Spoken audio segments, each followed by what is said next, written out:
eu tenho muita alegria, muita honra de dizer assim, eu participei e participo da CONAMP.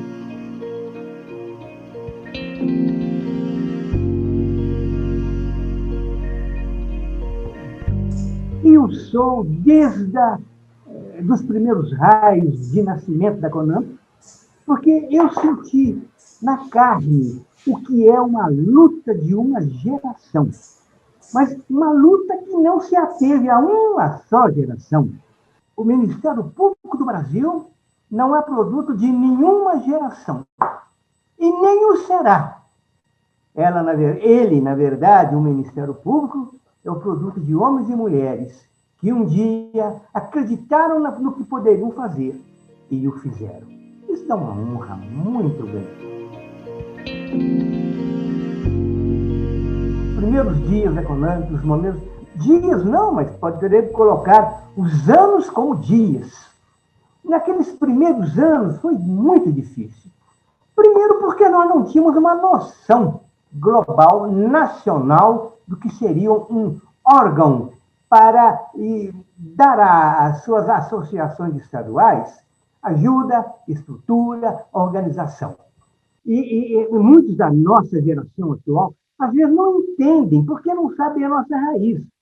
Nós surgimos como uma instituição buscando se afirmar num consenso nacional, mas uma instituição pobre. Mas uma instituição em que não existia no país inteiro. Era a coisa mais difícil.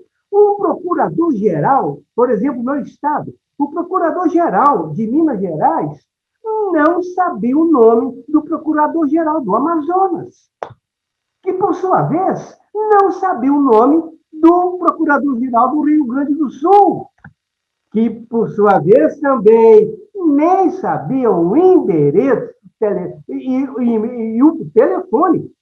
E eram telefones tradicionais daquela época. Ele não sabia o telefone da maioria das procuradorias de justiça dos estados do Brasil. Você veja bem, era essa a nossa dificuldade. Nós temos que vencer o marasmo, vencer a falta de uma tradição. E nós o conseguimos. Não havia uma espinha dorsal para o Ministério Público dos Estados do Brasil. Cada estado, não é só em matéria financeira, não, matéria administrativa, em matéria de organizacional, eram completamente desconhecidos. Então, qual era a primeira coisa que o Oscar em São Paulo, que o Ferdinando no Rio, eu e todos os demais colegas vimos? Daquele início, nós verificamos que era condição sine qua non que existisse no Brasil uma lei federal que traçasse essa coluna genérica para os estados do Brasil. E foi para isso que nós lutamos. Um trabalho para que nós criássemos sugestão para essa lei nacional. Nós nos reunimos em Brasília, trocávamos ideias. Na verdade, todas as ideias vieram do país inteiro. Houve um momento, então, que nós tínhamos que dar início a esse trabalho. Eu estava, veja bem, na presidência, quando nós terminamos o esboço de um trabalho para poder levá-lo ao ministro da Justiça, que à época era Petrônio Portela. É a primeira vez que funcionário público, era assim que ele nos via, é a primeira vez que o funcionário público vem aqui pedir uma lei. Ó, aí dentro deve ter alguma coisa muito boa. Não contem para ninguém, não. Porque se contarem, ninguém vai ganhar. Olha, eu saí dali arrasado. Eu era o presidente da CONAMP. Eu levei uma estrutura, um trabalho para uma lei complementar, para uma lei nacional. E ele nos tratou assim. Saí, um mês e meio depois eu vou para São Paulo, férias, levar meus filhos, todos meninos, para visitar o Simba Safari. E eu Tinha saído pela manhã e chegado à tardinha, quando liguei a televisão. Liguei a televisão e aparece o Cid Moreira, com aquele vozeirão que Deus lhe deu, eu assentado, eu ouvindo.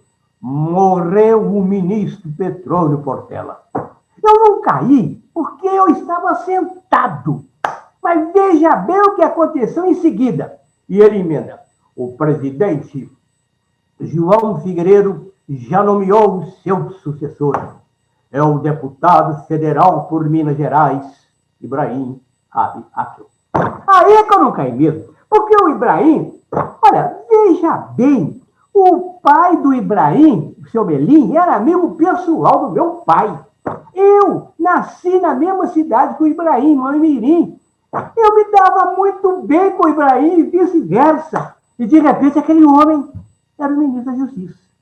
Eu peguei o telefone na hora e liguei para uma irmã dele, morando aqui, cumprimentei, mostrei da minha alegria, e ela também, a alegria dos familiares. Eu falei, olha, eu nunca lhe pedi nada, agora eu preciso de uma ajuda sua. Falou o quê? Eu preciso do telefone do Ibrahim agora, da casa dele. Ela parou e falou, ela me chama de Cabralzinho. Meu pai era o doutor Cabral, eu era o Cabralzinho. Ela falou assim, Cabralzinho, nós não damos isso para ninguém. Mas para você eu dou. Me deu o telefone, eu ligo para o Ibrahim. Aquela alegria, eu falei, com o meu caro ministro, ô Cabral, com o meu irmão, como é que tá? Eu falei, ó Ibrahim, você, nesse momento de alegria, quero que quando passar essa euforia, você, como sabe, claro que ele não sabia, mas o senhor, como sabe, eu sou o presidente da Confederação Nacional do Ministério Público, gostaria que o ministro da Justiça marcasse uma audiência para essa confederação para tratar da possível lei nacional para o Ministério Público do Estado. Ele falou assim, pode estar tranquilo, daqui 10 dias liga o seu telefone. E eu dei o telefone. Desliguei o telefone, chega a minha esposa, o que é que houve? Falei com ela, ó, não tem jeito com político, não. Falou o quê? Houve isso. Ele falou que dentro de 10 dias liga para mim, não vai ligar nada.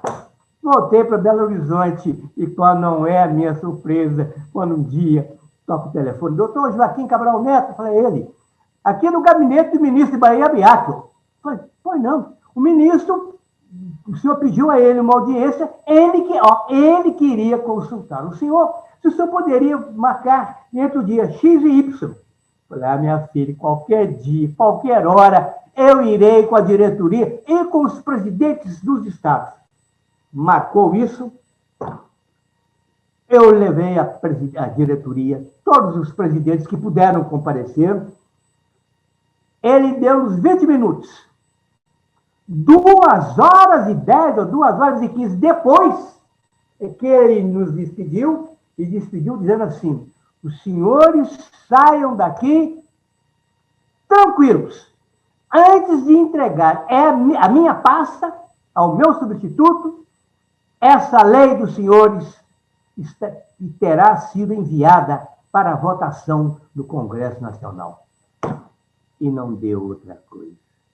Você veja bem, foi esse um começo. Eu vou me esquecer disso? Nunca. Agora, é verdade que as coisas têm que ser bem colocadas. A Constituição foi feita em pleno regime democrático. A nossa lei era no regime militar ainda. Era muito mais difícil e mais lento conseguir as coisas. Pois no dia que eu passei o cargo por o meu substituto, que foi o meu colega José Pereira de Goiás, naquele dia eu recebo um telegrama do Ministério da Justiça. Eu estava em Manaus, porque em Manaus ia ser a eleição para o meu substituto. O telegrama dizia, Ministro da Justiça comunica que nessa data a lei do Ministério Público, encaminhada pela CONAMP, foi recebida pelo Congresso Nacional. Agora, aquela lei transformou, aquele projeto encaminhado ao Congresso, transformou-se na Lei Complementar 40 de 1981. Aquela lei criou inúmeras coisas. Ela criou Câmara de Procuradores, órgão especial, que em Minas Gerais chama-se Câmara de Procuradores, Conselho Superior, Corregedoria. As grandes criações foram na Lei Complementar 40. 7 anos depois, quando veio a Constituição, em certo sentido, muito facilitou, porque nós queríamos que os deputados colocassem no nosso capítulo da Constituição aquilo que eles haviam votado e aprovado na Lei Complementar 40. E aí surgem, não, eu assim, mas surgem os outros que avançaram, e eu junto com os outros mais do que eu, é claro, naquele momento, fizeram a beleza de dar ao Brasil não só uma Constituição fantástica, mas uma Constituição que tratou do Ministério Público como nenhuma outra até hoje está tendo. O Ministério Público, dentre as instituições nacionais, é certamente uma das mais visadas e, em certos momentos, combatidas. Por quê? Porque ele trata todos iguais perante a lei. E isso incomoda a determinadas lideranças não preparadas para serem liderança e confundindo a nossa atuação como uma verdadeira perseguição. Não, isso nunca ocorre.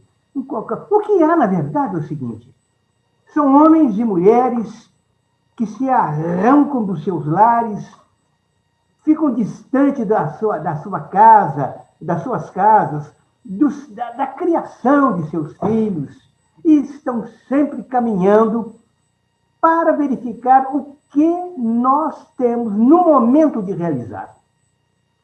E o que faz isso?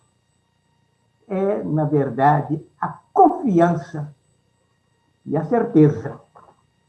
Confiança de que nós estamos agindo certos, que nós não tomamos uma decisão pessoal, mas são sempre decisões coletivas, com direito das mais diferentes opiniões.